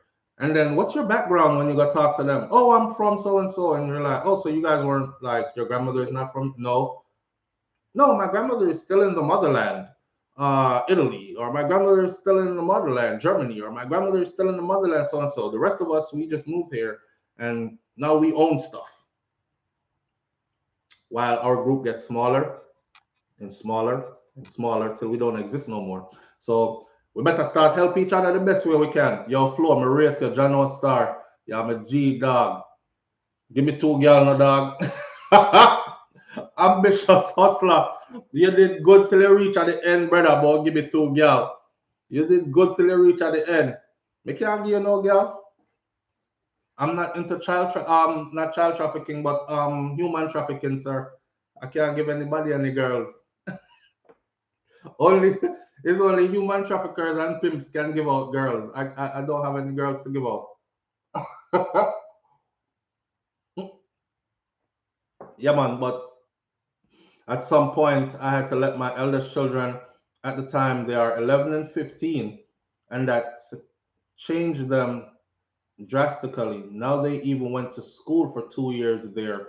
Now to them, that is their culture.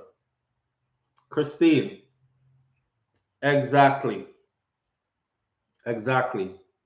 You know, one time I said, I want all my kids to go to school in Jamaica.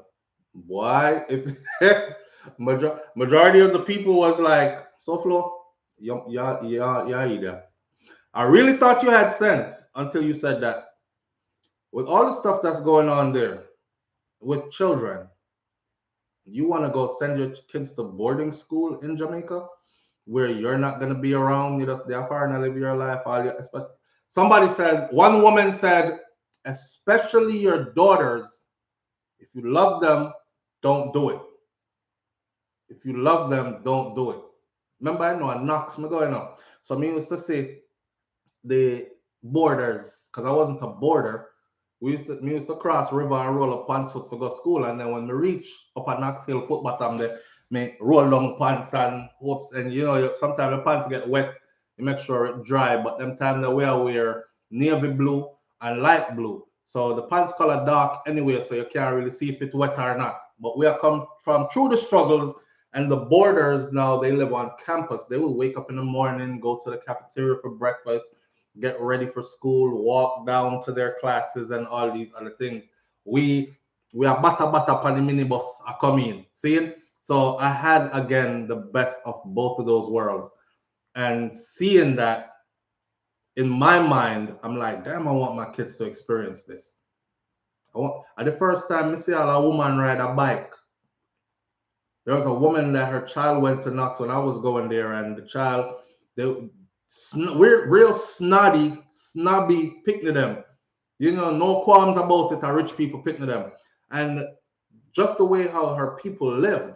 A limousine followed behind mom riding a Harley. And I had never seen a Harley before, a big old bike.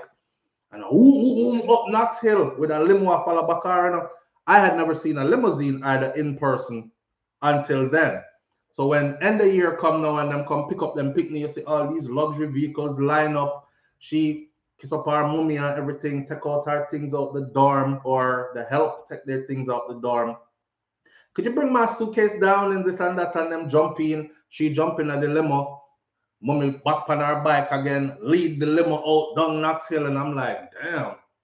I'm have to go walk down Knox Hill, go try catch a taxi, go choose Fallings, probably read if the taxi now run properly or the bus now minibus now run properly. I have to go to a shortcut because the long way around is long enough. We have to go climb down in a precipice now, hope river don't come down and it never rained before, and roll up punch foot, and that's how we have to go home. Them are leaving limousines and big bike, all them the mother come in a leather chops. Seeing them thing we only saw in movies, leather chops and skin everywhere. And our leather chops out, it looked like a boot gone all the way up our hip or something, and join around the waist and them thing there. And I'm like, oh, they living the life. I hope I could one day live to see that kind of life right there. You know? So, bata pan the minibus. Them I take airplane. Oh, where you gonna be? This their conversation at the end of the year. Where you gonna be this summer? And one is like, I'm gonna be in Miami. Yo, this party that's liquor picnic, you know. Yo, this party and my friends and whatever. And I'm like, the one that said Miami, this the one that said them a fly go back to Canada. That the one that said they'll be in England for a week and then they'll be back in Utrecht for another week before school start. This the one that said they'll be, and you just listen to them and you internalize all that. And it never made me feel like me come from the worst or nothing. But it did make me feel like I needed to get up out of there. You know? Like, come and want to see what them are see out in the world. So it made me feel that way. And I'm walking home and crossing the river and I'm thinking, damn, they're at the airport or in an airplane. They're going places I've never been. They're going places I wish I could go to, but I can't. But, you know, Kelly Wilson says them help carry down the country. So enjoying to see my American children share so much of my culture. I bet it is. Of course it is. When my children talk patois and them thing that it makes me feel a certain kind of way. It makes me feel a certain kind of way because, you know, seeing it pass on, it sounds funny, and I try to correct them and help them, but them say them want to learn.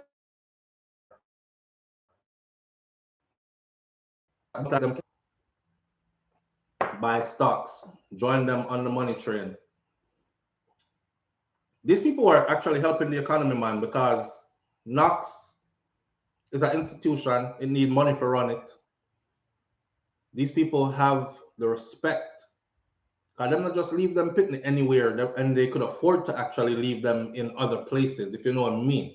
So when them come and they check out the facility and how the facility is ran and all these things, they're like, damn, this is the perfect place to leave my child while I go off on my business trips or live my life at home sipping Chardonnay by the pool. I don't know what kind of life them live, but they had a great respect for the institution.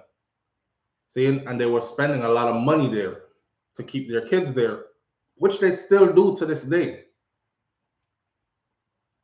They still do to this day. But may I tell you, there was some trying times. I mean, I don't know if you never hop truck yet for go home from school and drop off a truck and chip up your knee and your elbow them and decide say you can't hop truck because hopping truck is not for you. So you used to run behind the truck. No, that's me. Couldn't hop truck to save my life. I could have run, but I could run beside the truck all day, but I couldn't hop truck to save my life. So I used to just, cause I try already, you know, I drop and chip up myself. And them time there, you know, granny I gonna beat you because you done frig up your two uniform what you have.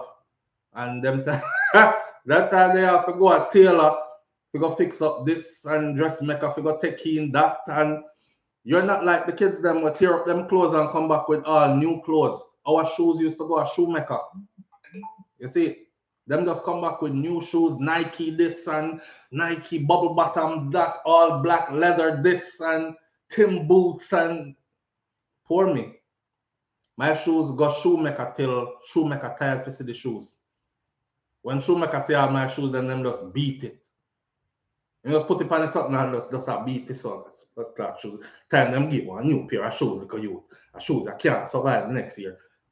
Because my grandparents weren't into buying like, oh, new school year, new shoes, new clothes, new everything. No. Nothing wrong with the one that you wear last year. No, grandma, no whole nine of them, no nothing. No, all right, put them on the iron board there. And iron them crispy iron them out. And you're wearing the same thing back again. When you reach a school, you see the kids them who just fly in from Miami and these places. And everything new and crispy upon them, and you have on the same old thing. The thing about that is they never judged you though. They never judged you. Because at Knox, it was never about car uniform we wear. Right? So if you took care of your uniform, but full uniform you used to wear till either you grow it out or it wash out. Till it not even look like the school colors anymore. Even the principal might look on you like, is that a blue or a black? How is that? You know, so you have to, all the black socks them turn gray because granny washed them so much time and you've been wearing them forever.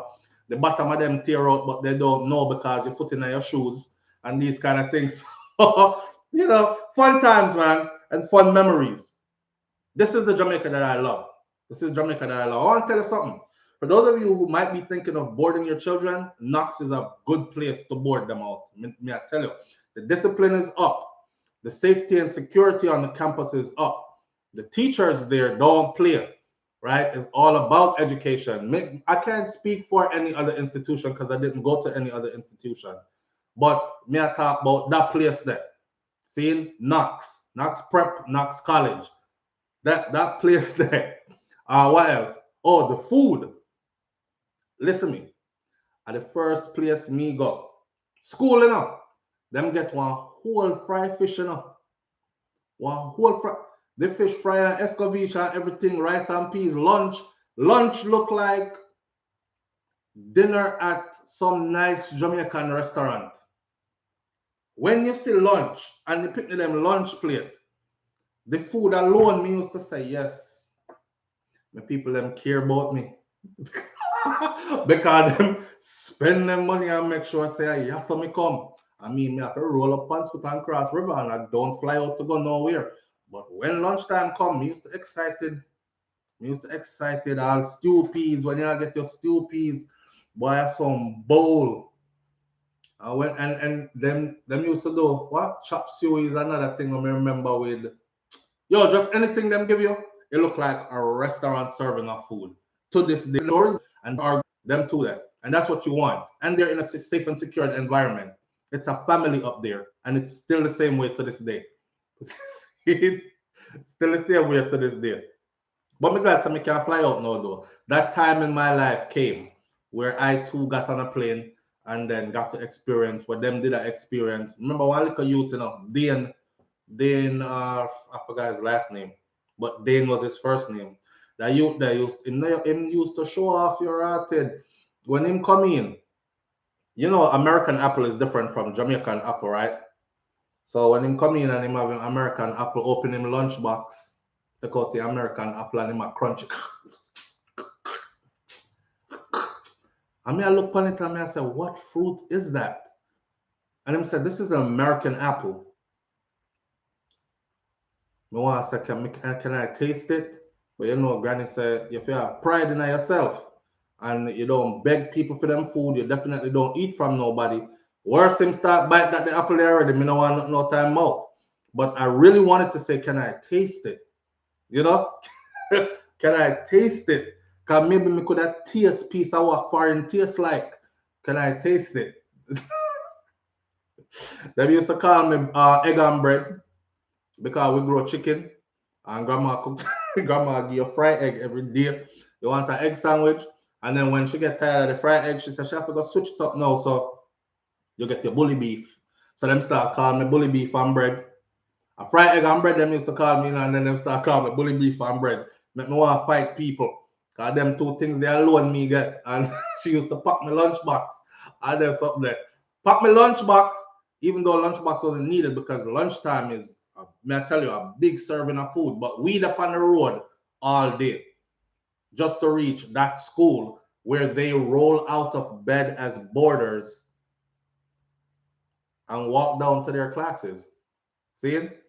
But thanks to my people for making or for getting me that experience, for providing me that experience in life. I really have a solid foundation and big up to them for that. And this is what I want to say us do for ours moving forward, right? You love the bully beef and bread, Bill, Bill Peart. You love bully beef and bread till you get it 5 days out of the week. You can't go to school Monday, Tuesday, Wednesday, Thursday, Friday. Next week you start out with bully beef and bread again, and somebody is going to say, so them can't give you anything else. Yeah, you only eat bully beef and bread? Cause they not try to hurt your feelings and they're like you only eat bully beef and bread. You're so embarrassed because you're a picnic. And you beg like you want something else, but you can't mount up yourself. When me I grow up, you get what you take. You take what you get. You take what you get, and that is what you get. And if them say bully beef and bread, you nyam bully beef and bread till bully beef done, and there is no more bread. Me like it, but not to that point. After a while, you start hate it. Any human being, if you give them same food that they like 7 days a week, you like oxtail, I go and oxtail you to death. 7 day a week is oxtail for you. I guarantee you, you're gonna be like, all the oxtail, Jesus, this tastes so good. That's week 1. You see, by you reach week 2, oxtail again. All right, give me something else now, man. Give me some, give me something else now, man. Rash Jada said me is a foodie. You know, Rash Jada, I am absolutely a foodie. I love good food. I love good food, especially our food. I love good food, especially our food. I've been to quite a few countries. I eat them food. Some people have some good things, but nothing compares to. And at the risk of sounding biased, because somebody is gonna say you only say that because you're Jamaican. Because if you were Haitian, you probably would be saying Haitian food's the best. Or if you were from Grenada, you'd probably be saying Grenadian food is the best. Guyanese food is the best if you are from Guyana.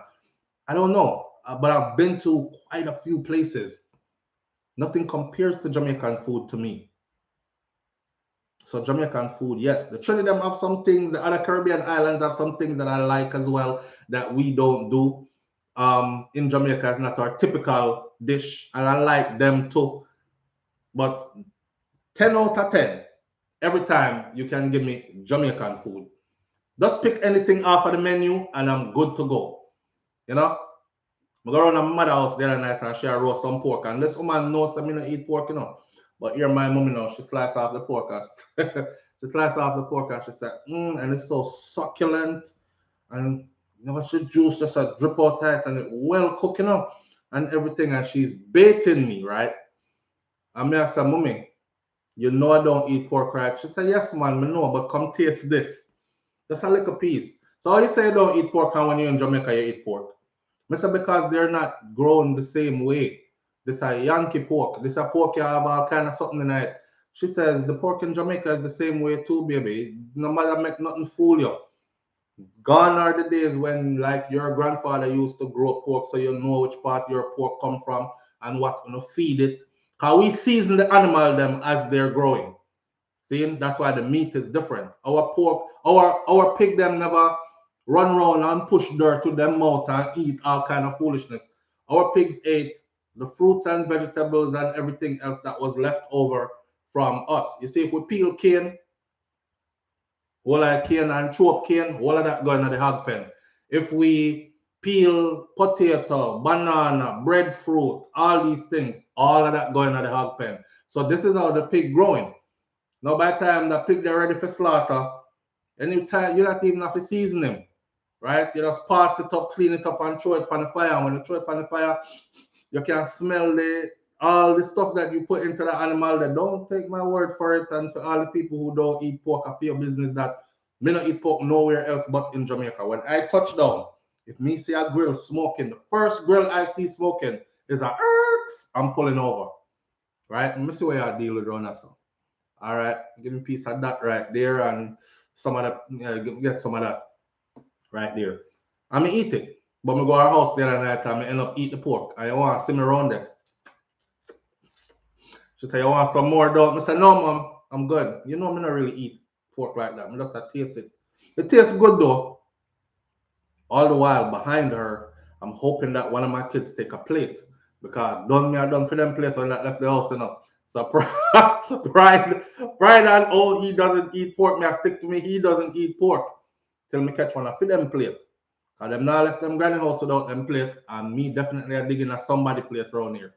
See? But our food, anytime, and trust me, man, that's why I tell you that we are a special people. From the food to the music to the culture, we love everything about it. Even the brawling, dirty dance hall, what them call it, big up Shelly Belly and them man there. When Shelly Belly a cramp up girl back like this, and and that's us. That's us. That's authentically us. See, people fly in and pay money to have them people do them things that in a fit them video so they can take it back to the rest of the world. And people watch that same video a million times. Yo, go back to that part. Go back to that part in the video again. Rewind that. What was that? What, yo, Jamaicans be wild. And look, I just saw a show in the UK. White Yardie was on the show, and them have like, it says your first time at a dancehall daggering session or something. You see it? And when the girl come, the man come out and the girl just run and just jump on him and spin in a mid-ear. I end up land on the man. So and him and she, and then him jump up in her ear with her and drop. If me do any of them thing that I'm going to need a chiropractor following the surgery. But me not do them something there, but it's good to see it and to know that that is us. Yeah. So yo, we have all kind of something that go on, man. That's why I not judge people too much and wipe out dance all together, dirty people, and I saw them go on. No, come there right there. Me love to see when time woman them come out in all them extravagance. Wow. Like, where's the rest of that outfit? But it's very revealing. My God, sip tea kind of thing. Yeah, me love the whole light, and us is us. Us is us. See? So with that said, right there, me can't done profess my love for Jamaica, yeah, man, and the people them. It's not the land. It's not the land. We're trying to preserve the land as much as we can. I saw a headline recently that says that landowners and homeowners in Jamaica, a certain part of Jamaica, are under pressure to sell by developers. I'm actually going to look into, matter of fact, just so I don't forget and I hold myself responsible. Coming like telling us I'm going to do something and I don't do it. Landowners and homeowners in Jamaica under pressure by developers to sell.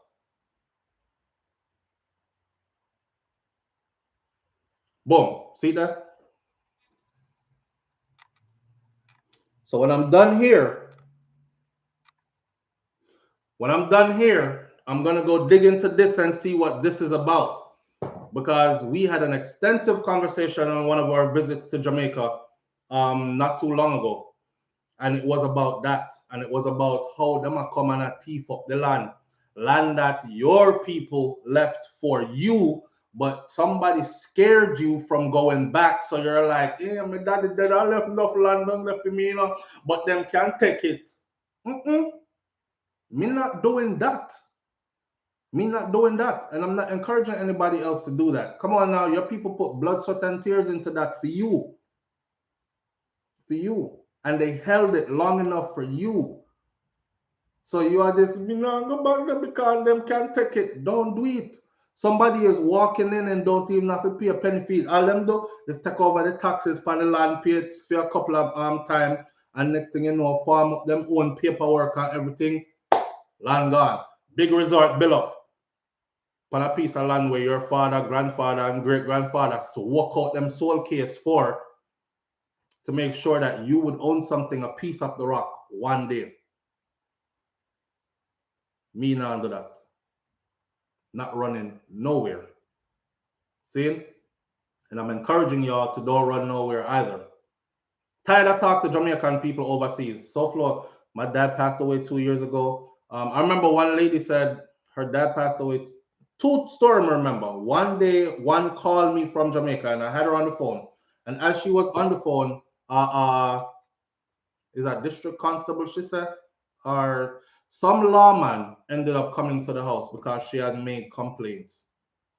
This lady, if you're on here, say something, or when you see this video, say that was me, SouFLo.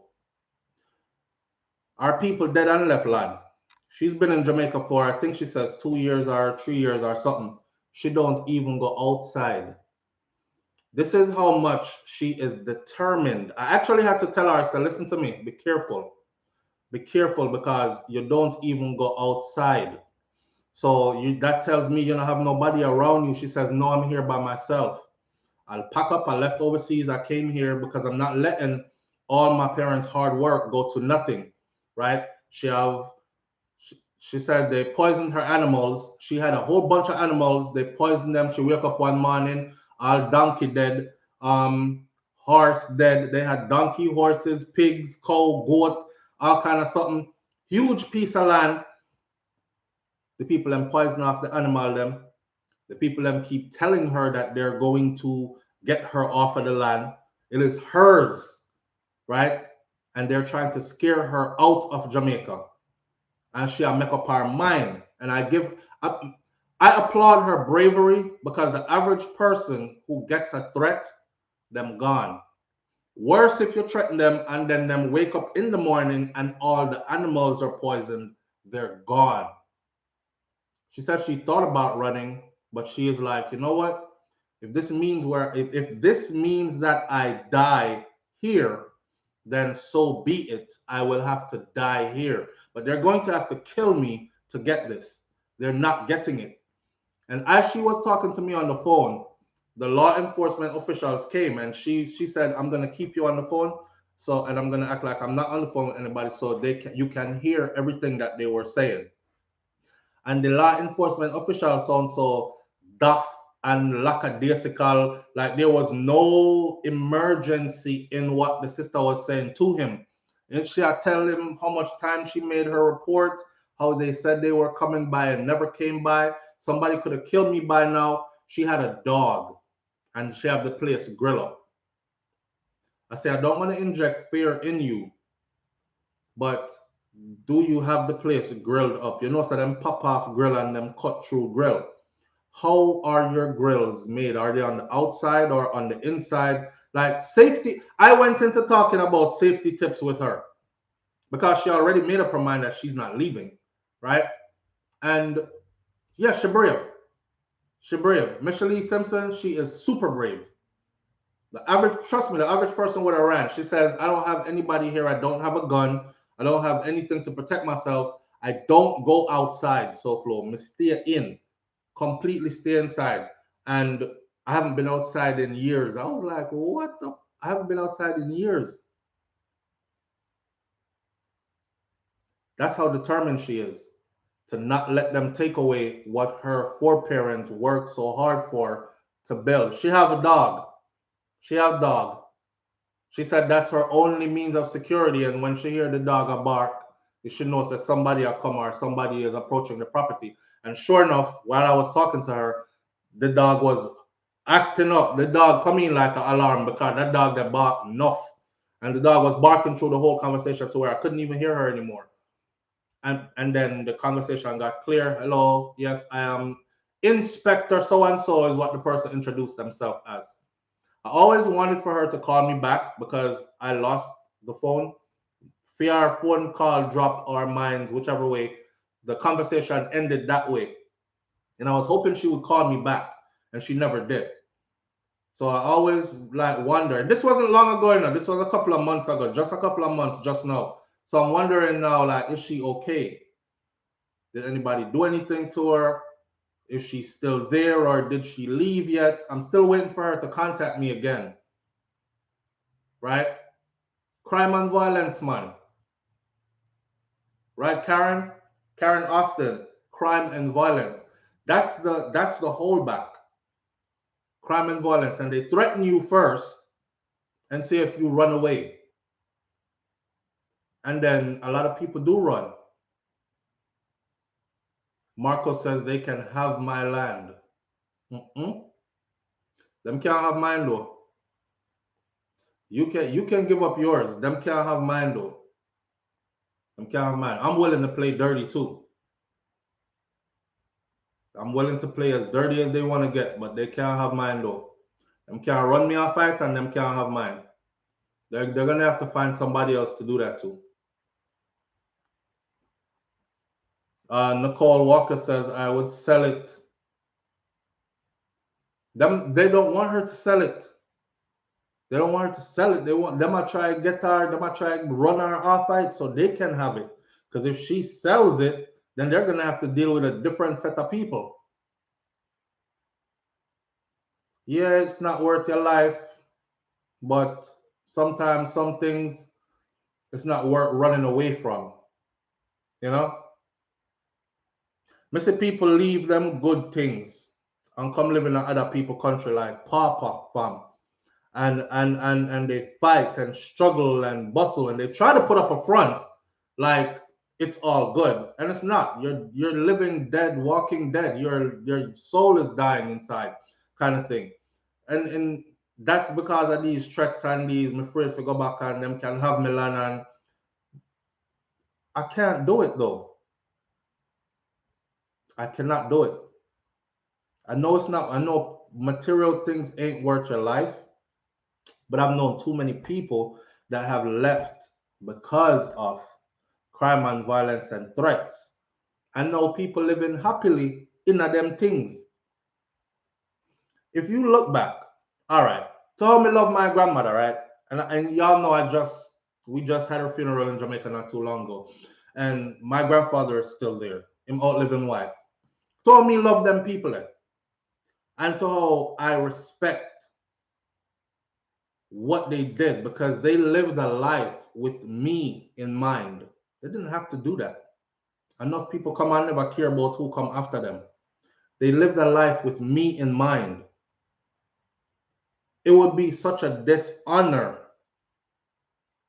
to just wait till they pass away and then run left everything that they set up for us to build on. You know what I'm saying? So me look at it different. I'm not telling anybody else to do that. You have to do what's comfortable for you. It's like the vaccine something here. You have to know what's best for you. See, I don't know your conditions. I don't know your pre-existing conditions, how it will affect you versus me versus she and he. So you have to do what's best for you. And again, self-preservation is the utmost. But I'm one of those that have made up my mind that you're not going to run me off of mines. And you're not going to threaten me and make me run away from it. Some of you out here are afraid to die when we are living to die. That's what, yeah. None of us escape alive, right? O'Neill Malcolm, you hit the nail. Some of us are, and again, remember we talked about this not too long ago about Lego off out of fear, something that for those of you who are extremely fearful, I'm not saying be careless. There's a difference. I'm not saying be careless with your life, but for some of us who are so fearful that you let life pass you by and you just live in the grips of fear, you're gonna dead like the whole rest of the fam. So, so let go of the fear. Let go of the fear. Start plan and strategizing. Planning and strategizing. That works way better than fear. See? Have some courage. Have some courage, man. Fear will cripple you, Carl Downer. Tell them now. Fear will cripple you, man. Fear will make all these opportunities you ever dreamed of pass you by. And fear will make you tell yourself, I can get it somewhere else. I will move somewhere else and start over again. I'm going to decide fear. And before you know it, your time is winding down and you're looking back and you're wishing you weren't so fearful. If I had only, maybe if I could have, when I shoulda, woulda, and coulda, but I didn't. That kind. I'm not do that. I'm not doing that. Happy New Year to all. I got treated by my own brother, so I leave it to him. I got threatened by my own brother, so I leave it to him. Carmen Ellington. So your own brother run you off fight, right? The sister that I was talking about just now is exactly what's going on with her. It's her family members. And her brother though, our sister though, is other extended family members. And I must say that the biggest part of her thing is one of them is a police officer, but is a female police officer. And they're all working against her to get her off the land. They have no legal means to get her off the land. So they're going about doing stuff like poison the animals and them kind of something there. Good morning. You're live on the air with SouFLo. Can I talk to you off air? Yes, ma'am. You can. Oh, please, I don't want to be in here. Okay. Could you do me a favor? I'm gonna end the show now. We're at the top of 2 hours, and then call me back. All right. Give me about 5 minutes. Yeah, I'm watching from Canada. Okay. All right. I really would like to bring something to you, information. Okay. So it's now 9:15 here. Same thing in here. Toronto. Yeah. So what is the best time? All right. Give me till when I end the show. I'll go make sure Kai's okay and whatnot. Give me 9:30. I'll be ready for you at 9:30. I'll be expecting your call. Yes, thank you. All right. All right. You see what I'm saying? So listen, stop living in fear. Stop making people have you run away from what your ancestors built for you. I don't know why when we think of ancestors, we think like 100 years ago or 200 years ago and these kind of things. Matter about the people that know that you know now. To how I love my grandmother and to how I saw that she sacrificed for me and the others of us who came from her bloodline and my grandfather and that the champion of a man that who laid the foundation for us, who taught me how to be a protector provider. My grandfather used to say, yo, me no mind walk a road with my body out a door and my pants tear up as long as my family is okay. And he was one of those kind of men for real up till now. So now that he is way up in age, right, and he is on the side of life now where you sit down because life has sacked you down. Yeah, your bones are weak now, your joints hurt and all this, then we have to be there to take care of him. But not only that, be there to honor him, his wishes, and so on and so forth after he's gone. Be there to build on top of what they started constructing after they leave. Not just walk away from it, run away from it, make people scare you away from it. There are people that are watching your stuff and them want it. Them want it. And they couldn't take it from your grandparents, but them wait for you, the weakling, the scaredy one, to come take it from you. I just saw me see it. See? Only fear you should have is fear of God. And you must fear. Facts. Facts. And I really say I live my life like that. I fear no man. No human being I don't fear. I'm afraid of dog. I'm afraid of dog more. I'm afraid of dog, you know. Especially if the dog aggressive. I'm afraid of dog. But me afraid of dog more than man. Me not fear no man. And man can be so wicked. And I still don't fear you. Right? So if you're really gonna walk with God, man, walk with God, let God, and you get up and you do what you have to do. And again, I'm not saying move careless. There's a difference. Nobody go out there gonna let your head back careless and do crazy stuff and talk about, oh, I'm fearless. No, you're being stupid. I'm talking about move in a constructive manner with no fear. That's it. All right, we're not running up for things. We're not leaving. We're not gonna run leave our place, and we won't dishonor our ancestors by having somebody else demolish or take over what it is they put in place for us. When we talk about generational wealth, ask yourself this. If you build up something right now, right, for your children and your children's children, and after you pass on, where they live, where you thought was safe haven while you were alive, changed, where they live,